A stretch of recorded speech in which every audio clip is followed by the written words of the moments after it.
नमस्कार दोस्तों, स्वागत है आप सभी का आपके अपने YouTube चैनल हिंदी एकेडमी में। आज की क्लास में हम लोग बात करने जा रहे हैं 2014 का DSSB का एग्जाम है उसके बारे में। इससे पहले 3 क्लासें हम लोगों की इस पर हो चुकी हैं प्रश्न पत्र पर। अगर आप लोगों ने पिछली क्लासें नहीं देखी हैं तो आप लोग जरूर देख लीजिएगा। इसमें हम लोग सीरीज के अंदर जितने भी क्वेश्चन पेपर हैं हमारे DSSB के 2014 से लेकर के अभी तक जितने भी एग्जाम हुए हैं पीजीटी के, वो सभी हम लोग सॉल्व करेंगे और कोशिश करेंगे कि टीजीटी के भी एग्जाम हम लोग सॉल्व कर सकें। ये हमारी चौथी क्लास है आज के एग्जाम की और 2014 का एग्जाम हम लोग हल कर रहे हैं और ये आपके लिए काफी महत्वपूर्ण है। ठीक है, पिछले वर्षों के प्रश्न पत्र मैंने कई बार आप लोगों को बताया बहुत ज्यादा महत्वपूर्ण होते हैं। तो चलिए शुरू करते हैं समय खराब किए बिना। पहला प्रश्न आज का हमारा यानी 31वां प्रश्न है, क्योंकि 30 क्वेश्चन हमारे हो चुके हैं 3 क्लासों में और 31वां प्रश्न है आज का। पहला क्वेश्चन पूछा गया है आज के लिए, संविधान की 8वीं अनुसूची में विनिर्दिष्ट 18 भाषाओं में कौन सी भाषा सम्मिलित नहीं है। ठीक है, कौन सी भाषा सम्मिलित नहीं है ये आपको बताना है। नेपाली, कोंकणी, मणिपुरी और मैथिली 4 ऑप्शन दिए थे DSSB ने। ठीक है, 18 भाषाओं में इनमें से कौन सी भाषा है जो कि शामिल नहीं है। देखिए जैसे कि ऑप्शन आपको चारों दिखाई दे रहे हैं, तो ये चारों के चारों ऑप्शन क्या है, चारों ही भाषाएं ऐसी हैं जो कि 8वीं अनुसूची में 18 भाषाओं के अंतर्गत आती हैं। ठीक है, तो इसलिए ये क्वेश्चन जो है ऑप्शन इसके गलत दिए हुए थे। इसमें कोई भी ऐसी भाषा नहीं है जो कि 18 भाषाओं के अंदर नहीं आती है। तो ध्यान रखिएगा, चारों ही ऑप्शन है आपको ध्यान रखने हैं। देखिए ये जो भाषाएं हैं अगर हम बात करें तो सबसे पहले मूल संविधान की बात करें, अभी 18 भाषाओं की बात हो रही है। मूल संविधान की अगर हम लोग बात करें तो मूल संविधान के अंदर थी 14 भाषाएं। ठीक है, उसके बाद में हुआ 21वां संविधान संशोधन 1967, जिसके अंदर कौन सी भाषा जोड़ी गई, सिंधी भाषा।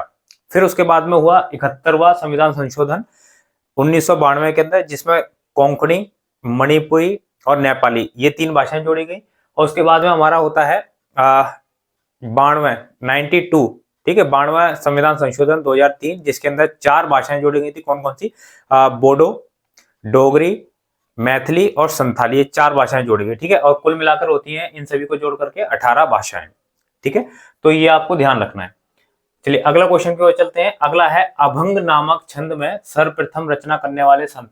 तो अभंग नामक छंद सबसे पहले किसने रचना की थी, तो सही उत्तर क्या हो जाएगा हमारा, इसका सही उत्तर रहेगा नामदेव। दादू दयाल, तुकाराम, नामदेव, ज्ञानदेव, ये 4 ऑप्शन थे।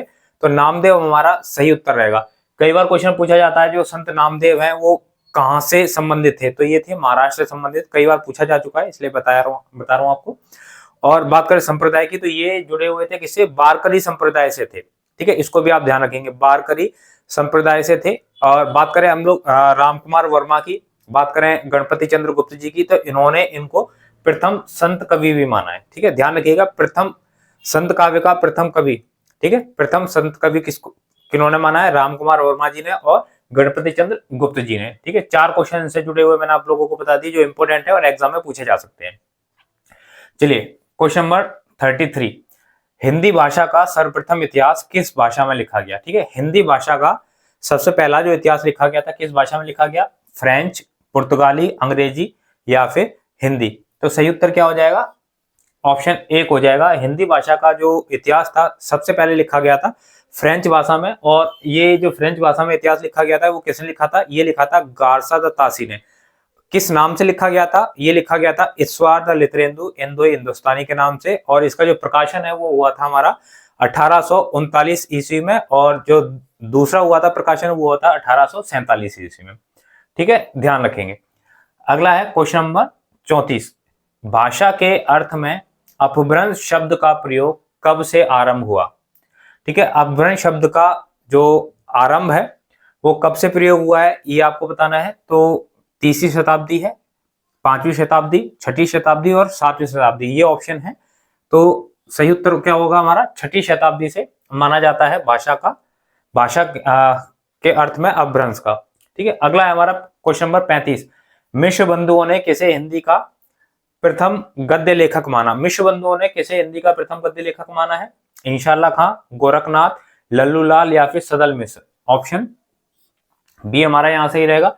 मिश्र बंधुओं ने माना था गोरखनाथ जी को सबसे पहला गद्य लेखक हिंदी का। ठीक है, और बात करें गोरखनाथ जी के, तो इनके अगर गुरु की बात देखिए, गोरखनाथ जी जो थे इनके गुरु का नाम क्या था? मतेंद्रनाथ। ये कई बार पूछा जाता है। मत्स्येंद्रनाथ इनके गुरु का नाम था, जिन मच्छिंद्रनाथ भी कहते हैं, ठीक है, तो कई बार पूछ लिया जाता है। चलिए आगे, काव्य भाषा के रूप में अवधि का सर्वप्रथम प्रयोग किस रचना में मिलता है? काव्य भाषा के रूप में अवधि का प्रयोग सबसे पहले किस रचना में मिलता है? रामचरितमानस के अंदर, चंदायन के अंदर, पद्मावत में, या फिर हर्षचरित में? ये क्वेश्चन पहले भी इसी पेपर में आ चुका है, अलग तरीके से आया था। ऑप्शन क्या हो जाएगा हमारा? चंदायन। ठीक है, और चंदायन जो रचना है ये किसकी रचना है? ये है मुल्ला दाऊद की रचना। ठीक है, और इसके अंदर जो हमारे चरित्र थे, नायक नायिका, वो क्या थे? चंदा और लोर। ठीक है, लोर नायक और चंदा नायिका। चलिए आगे चलते हैं, अगला क्वेश्चन, अंतर्वेदी किस बोली का प्राचीन नाम है? ठीक है, कौन सी बोली है जिसका प्राचीन नाम अंतर्वेदी था? अवधी, ब्रज, खड़ी बोली या राजस्थानी? ठीक है, अवधी, ब्रज, खड़ी बोली या फिर राजस्थानी, कौन सी है? तो ये हो जाएगा हमारा ब्रज। ठीक है, क्या हो जाएगा? ब्रज। अवधी की बात करें हम लोग, ठीक है, अंतर्वेदी किसका प्राचीन नाम है? ब्रज का है।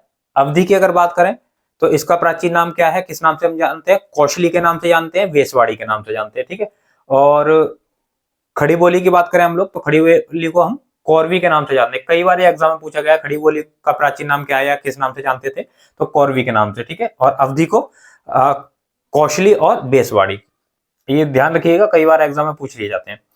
अगला हमारा, कौन सी रचना खड़ी बोली के प्राचीन प्रयोग से संबंधित नहीं है? कौन सी रचना खड़ी बोली के प्राचीन प्रयोग से संबंधित नहीं है? खालिक बारी, कुवलयमाला, प्राकृत पेंगलम या फिर उक्ति व्यक्ति प्रकरण, कौन सी इसमें से सही होगी? ठीक है, तो सही उत्तर क्या हो जाएगा हमारा? खालिक बारी हो जाएगा। खालिक बारी खड़ी बोली के प्राचीन प्रयोग से संबंधित नहीं है। बात करें खड़ी बोली तो ये रचना जो है ये है अमीर खुसरो जी की। बात करें कुवलयमाला, ये रचना है हमारी उद्योतन सूरी जी की।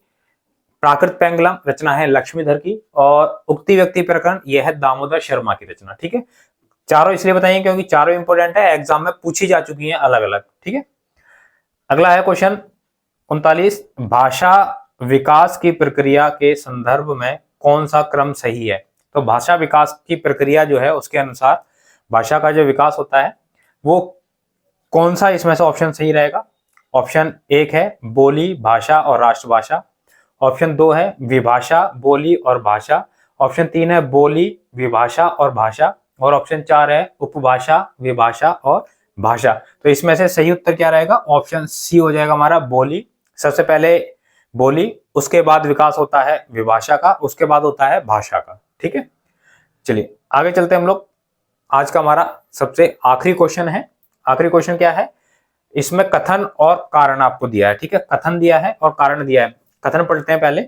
साहित्यिक भाषा का एक सामान्य लक्षण यह होता है कि वह सब बोलियों का महत्तम समावर्तक होती है। ठीक है, साहित्यिक भाषा का एक सामान्य लक्षण यह होता है कि वह सभी भाषाओं का महत्तम समावर्तक होती है। ठीक है, और कारण क्या है? सबके समन्वय, योगदान और सम्मिश्रण से साहित्यिक भाषा का विकास होता है। ठीक है, आप लोगों ने देखा ही होगा आगे जितने भी चीजें हैं इसमें हम लोग जब देखते हैं साहित्यिक भाषा की बात करते हैं तो उसमें सभी भाषाओं का मिश्रण हम लोगों को देखने को यहाँ पर मिलता है।